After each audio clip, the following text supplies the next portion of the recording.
In a world where nearly all basic needs are met, food is always available, safety is relatively assured, entertainment is just a tap away, we should, by all logic, be the happiest generation in human history. Yet the opposite is true. More and more people feel empty, bored, unmotivated, and even sink into unexplained sadness. The hidden key to this paradox lies in a tiny but immensely powerful chemical in the brain: dopamine. Dopamine is not simply the happiness hormone as many believe. It is a neurotransmitter, the molecules that act as bridges, allowing one neuron, the presynaptic, to communicate with another, the postsynaptic. Dopamine is deeply tied to both reward and movement. Throughout human evolutionary history, these two were inseparable. To obtain food, water, or a mate, our ancestors had to move, to exert effort. Dopamine was the motivational fuel that drove those actions. What few people realize is that dopamine operates on two distinct levels.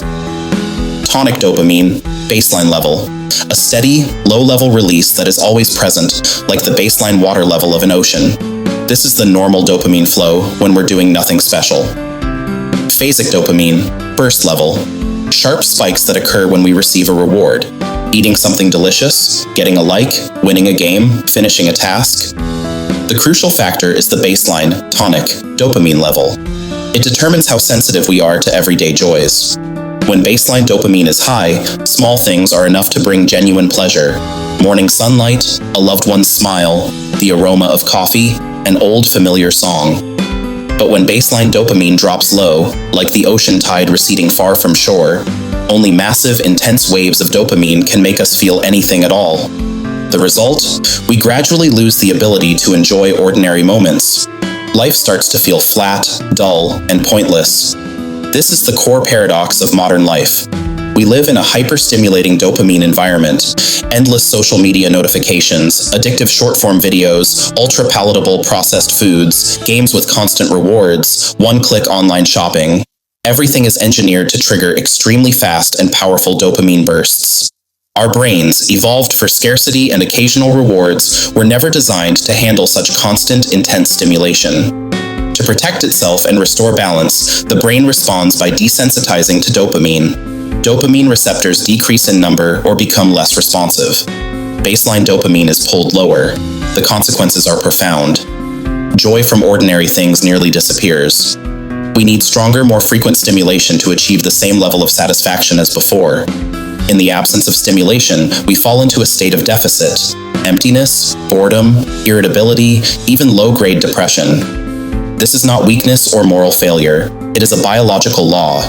The brain is desperately trying to adapt to an environment it was never evolved to face. That's why the more fulfilled we become in material and sensory terms, the more emotionally impoverished we often feel. Not because we lack anything, but because our dopamine baseline has been eroded. The brain no longer knows how to reward itself with simple, authentic experiences. It only craves stronger hits, and the vicious cycle continues. The solution does not lie in abandoning everything, but in rebuilding the dopamine baseline. Abstinence from strong stimuli. Clinical experience and research show that a period of abstinence, often 2 to 4 weeks, ideally 30 days, from addictive behaviors, social media, gaming, hyperpalatable foods, substances, allows the brain to regain sensitivity. Reconnect with natural effort and movement. Walking, exercise, manual work, activities evolutionarily linked to healthy dopamine release. Embrace and savor boredom. When constant stimulation is removed, the brain slowly relearns how to find joy in small, quiet things. Build slow, deep rewards. Reading long books, meaningful conversations, creative pursuits, caring for others. These don't deliver instant dopamine spikes, but they gradually raise and stabilize the baseline in a sustainable way. We are not sad because we lack something.